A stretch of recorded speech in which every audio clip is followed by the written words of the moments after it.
If the red Rawl plug is your everyday workhorse, the brown one is what you search for when a job gets serious. Let's go through exactly what it's for, what drill bit you need, and which screws to use. The brown plug, one size up from the red. Like the red, it's built for solid masonry, brick, block and concrete, just with significantly more holding power. This is your heavy duty fixing plug.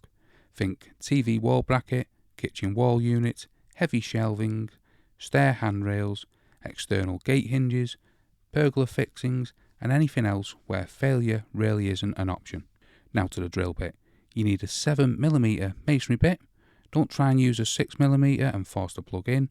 You're risking splitting the plug or cracking the surrounding masonry, especially in older brick.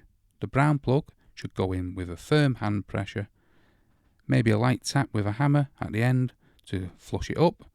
If it's going in too easily with no resistance, your hole may be slightly oversized and the fixing won't grip as well as it should.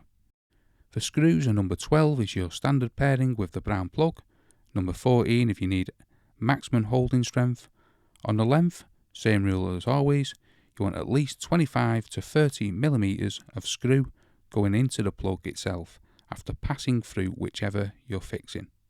So if you're hanging a bracket that's 10mm thick, you're looking at a minimum 40mm screw, ideally longer.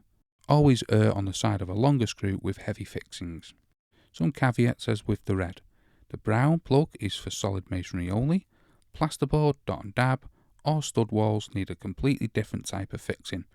And if you're going into something like an old limestone or sandstone wall, test a small area first. Softer stone can crumble around larger plugs, and you may need a frame fixing or resin anchor instead. So 7mm hole, number 12 or 14 screw, heavy loads only. When the red isn't enough, go brown. Subscribe for more and I'll see you in the next one.